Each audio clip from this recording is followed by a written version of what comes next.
The experimental COVID-19 treatment remdesivir is showing promise in a Chicago clinical trial, according to the health news site Stat. Stat reported that patients in the trial experienced rapid recoveries from fever and respiratory symptoms. Nearly all patients were discharged in less than a week, it said. Some 125 people with COVID-19, 113 with severe symptoms, were recruited by the University of Chicago Medicine into the two Gilead Phase 3 clinical trials, according to Stat. The news site obtained a recorded video discussion of the trial results. Kathleen Mullane, the University of Chicago infectious disease specialist overseeing the remdesivir studies, said that most of the patients had already been discharged and only 2 had perished, according to Stat. The report comes less than a week after a small research study revealed that remdesivir is showing early promise in the battle against the coronavirus outbreak. The study, which was published in the New England Journal of Medicine, was supported by Gilead Sciences. Remdesivir is still awaiting regulatory approval as a coronavirus treatment.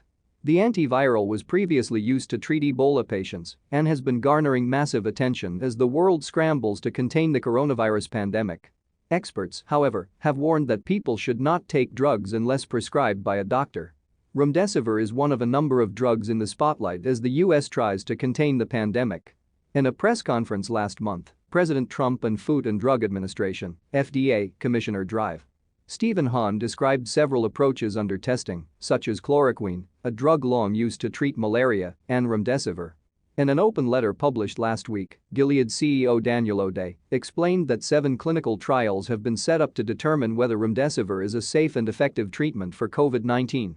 China initiated the first 2 studies in early February for patients with severe and moderate symptoms of the disease, he wrote.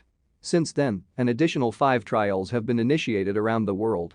2 Phase 3 studies are being run by Gilead in areas with a high prevalence of COVID-19 in the United States, Asia and Europe, O'Day added. One of these is for patients with severe disease, and the other studies remdesivir in patients with more moderate symptoms. The U.S. National Institute of Allergy and Infectious Disease, NIAID, and the World Health Organization, WHO, are also running global trials, respectively. We expect that we will have preliminary data from the study of remdesivir in severe patients at the end of April and will work quickly to interpret and share the findings, O'Day said in the letter. The publication of data from the China remdesivir trials rests with the Chinese investigators, but we have been informed that the study in patients with severe symptoms was stopped due to stalled enrollment. We look forward to reviewing the published data when available. In May, Gilead expects to get initial data from the NIAID trial, which is placebo-controlled, as well as its own study of patients with moderate symptoms of COVID-19. Last month, Gilead announced changes to its treatment program. The company implemented the Expanded Access Program in an effort to enable hospitals and physicians to apply for emergency use of remdesivir for multiple severely ill patients at a time. The prior compassionate use program is now designated for children and pregnant women. In another open letter sent out last month, O'Day said that Gilead is ramping up remdesivir production, a process that requires specialized chemistry and multiple chain reactions. As of Thursday afternoon, more than 2.13 million coronavirus cases had been diagnosed worldwide, at least 654,301 of which are in the U.S. The disease has accounted for at least 142,735 deaths around the world, including at least 31,590 people in the U.S.